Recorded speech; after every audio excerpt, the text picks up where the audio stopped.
On this video, we're going to talk about some breaking news on the stimulus plan from the Republicans, also an update on the Eidl Grant, and also COVID-19. Let's get to it right now. And I'm Mike Gallagher. This is your first time to my channel. You want to learn everything about living in Utah? Start by hitting that subscribe button. And let's become a friend. Also, if you hit that bell notification, you'll be notified every time I release a new video. So on this video, we're going to talk about some national news, and some of it does affect Utahns. So let's get started. Well, it looks like the Republicans have finally come up with their stimulus plan. It's supposed to be released tomorrow. This is what I know about it so far. Apart from the fact that it's taken quite a while to release, the Democrats seem to have their plan weeks ago. It seems as if the Republicans and Democrats are shooting for $1,200 per person. Pretty much the exact same stimulus plan that was put out back in like May. But so far I can't find out any information if they're also going to include the $500 per child also in this plan. Stay tuned, we'll find out.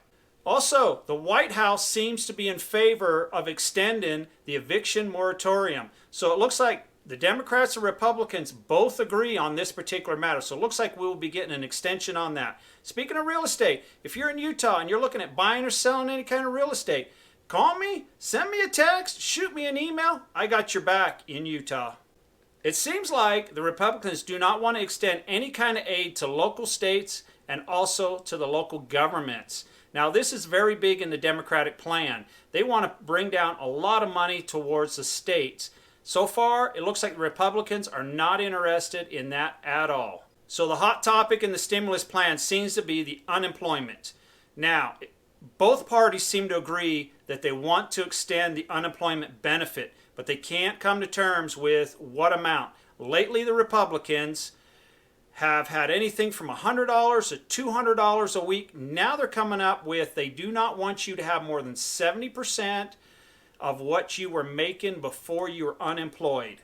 To me, it seems like a tough thing to calculate for the states. I don't know how the state of Utah would handle something like this.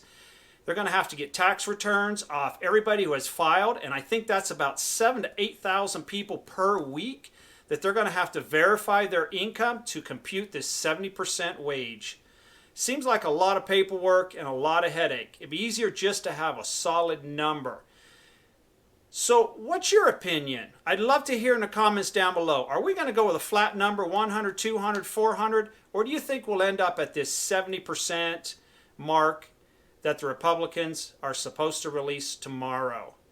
Now, I also know that Mr. Trump, he's made his money in real estate, so he's used to negotiating contracts back and forth. So maybe they're going to shoot low and they're going to end up in the middle. That's how I feel it's going to work out. I think we're going to be somewhere around $400 in the end. After all, some of these people really do need the money. We can't just have these people without any unemployment at all.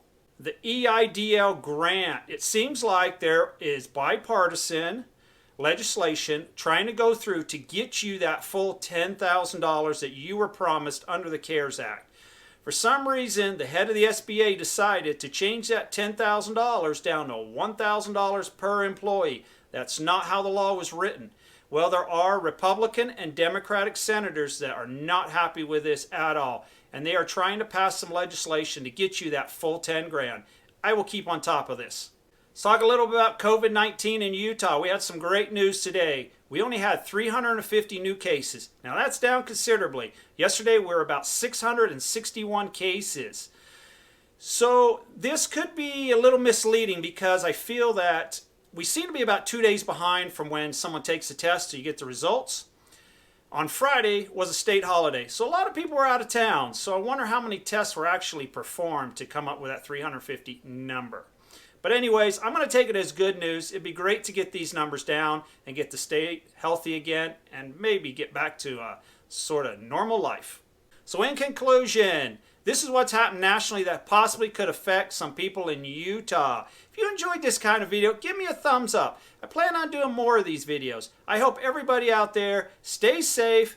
Take care.